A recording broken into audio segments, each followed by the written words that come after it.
I want to thank Chairwoman Brooks for holding this hearing and giving Homeland Security Grant Program stakeholders the opportunity to share their thoughts on the administration's proposal to consolidate targeted Homeland Security grant programs. I would like to take a brief moment to share my sympathies with the people who were in the path of the storms and tornadoes that have wreaked havoc on parts of the Great Plains and over the South over the past few days. Our hearts are with you. Since serving as ranking member on this subcommittee, this committee has tried on numerous occasions to understand the administration's proposal to consolidate Homeland Security grants. The administration first proposed the National Preparedness Grant Program, NPGP, in its 2013 budget request. At the time, the proposal surprised members of Congress and stakeholders alike because FEMA had not conducted outreach prior to the budget submission. In response, this panel held hearings to try to learn more about the NPGP. Stakeholder groups expressed frustration that they were left out of the process and concern about how NPGP would affect local preparedness capabilities and confusion about how NPGP would be administered. FEMA provided a general overview of how NPGP would work and suggested that more detail would be provided in the legislative proposal. Members of this panel were told that they could expect the legislative proposal soon. FEMA never submitted a legislative proposal, and Congress ultimately rejected the proposal. In 2014, FEMA once again proposed to consolidate Homeland Security grants into the NPGP.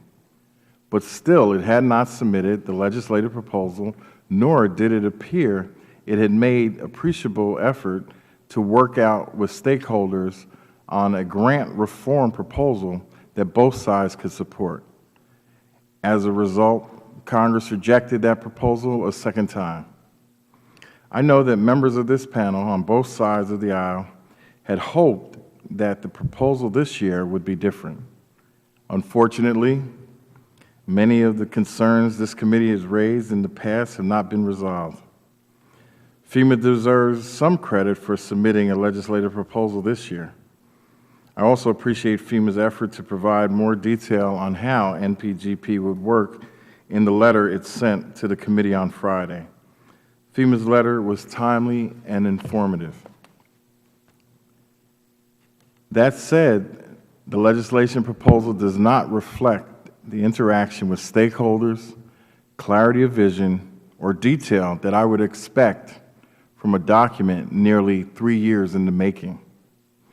Moreover, despite the additional detail in the April 25th letter, I do not think that it made the case to overhaul Homeland Security grants, particularly when so many stakeholders have raised concerns. Further, despite Congress's urging, it does not appear that FEMA engaged with stakeholders in the manner Congress had envisioned. When this panel urged FEMA to work with stakeholders as it continued to work on its grant consolidation proposal, we had hoped that the dialogue would be ongoing and that stakeholders would see their comments reflected in an updated consolidation proposal. But that does not appear to be the case.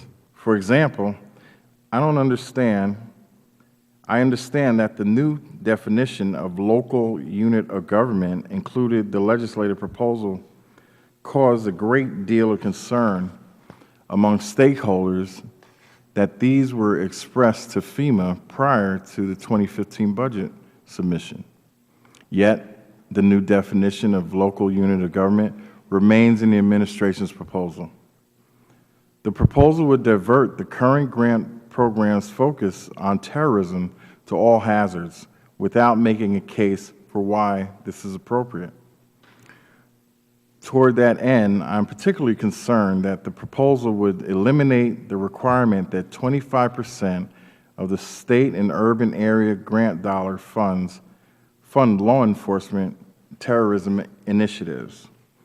Finally, I'm concerned by the funding level sought, and I'm interested to learn whether this level of funding is sufficient to maintain and develop the capabilities necessary to prepare for and respond to acts of terror. I look forward to learning from the witnesses how the existing grant program has improved state and local homeland security capabilities and how those capabilities would be impacted by this proposal. I'm also interested to know whether the stakeholders here today have any concerns about homeland security grants as they are currently administered and ideas on how to improve them. I thank the witnesses for being here today. I look forward to your testimony, and with that, Madam Chair, I yield back the balance of my time.